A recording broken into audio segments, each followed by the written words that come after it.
कावेरी पानी का मसला फिर से संगीन हो गया है।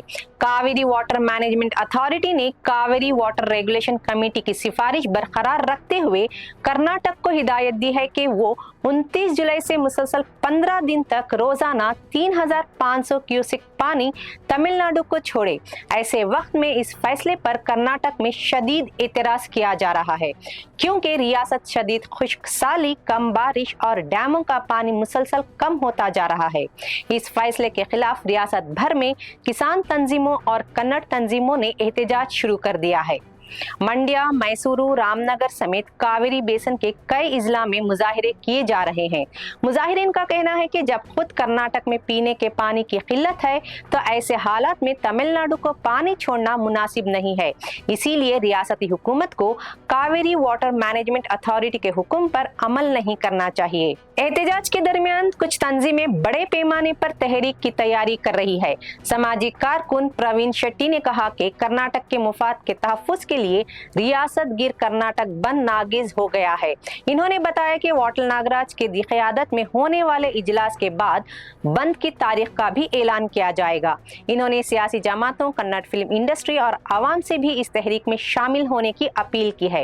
एहतजाज के सिलसिले में रामनगर में मशाल की रैली भी निकाली जाएगी। दूसरी जानिब कर्नाटका रक्षणा वेदिके के सदर टी.ए. नारायण गौड़ा ने रियासत गिर बंद की मुखालिफत करते हुए कहा कि इससे रियासत को मौशी नुकसान होगा। इन्होंने इसके बजाय दिल्ली चलो तहरीक चलाने की तजवीज़ दी और किसान और कन्नड़ तंजीमों से अपील की कि वो नई दिल्ली के जंतर मंतर पर बड़ा एहतजाज करें ताकि मरकजी हुकूमत को इस मसले की तरफ मुतवज्जा कराया जा सके। इन्होंने रियासती हुकूमत से मुतालिबा किया कि वो कावेरी वाटर मैनेजमेंट अथॉरिटी के हुक्म को मानने से इनकार करे और तमिलनाडु को पानी छोड़ना फौरी तौर पर बंद करे। इन्होंने साबिक वजीर आजम एच.डी. देवे गौड़ा और साबिक वजीर आला एस.एम. कृष्णा के फैसलों का हवाला देते हुए मौजूदा हुकूमत से भी साथ ही वजीर आजम से मुतालिबा किया कि वो कर्नाटक और तमिलनाडु के उज़राए आला का फौरी इजलास बुलाकर इस तनाज़ा का मुस्तकिल हल निकालें। उधर वजीर आला डी.के. शिव कुमार ने ऐलान किया है कि रियासती हुकूमत कावेरी वाटर रेगुलेशन कमेटी और कावेरी वाटर मैनेजमेंट अथॉरिटी के फैसले को कानूनी तौर पर चैलेंज करेगी।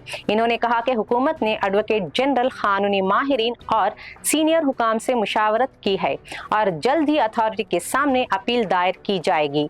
उनका कहना था कि मौजूदा हालात में कर्नाटक के पीने के पानी की ज़रूरत को सबसे ज़्यादा अहमियत दी जानी चाहिए, क्योंकि आबी ज़खायर की सतह तशवीशनाक हद तक कम है।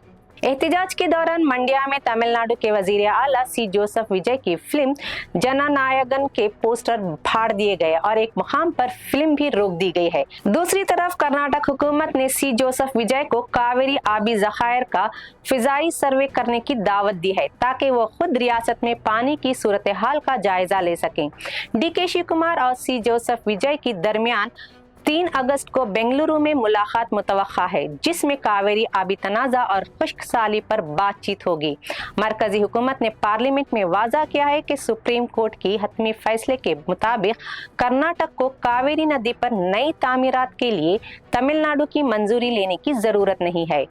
इस वजाहत के बाद मेकेदाटू बैलेंसिंग रिजर्वायर मंसूबे पर एक बार फिर बहस तेज हो गई, जिसे कर्नाटक मुस्तकिल में पीने के पानी की ज़रूरियात के लिए इंतहाई अहम मंसूबा करार देता है।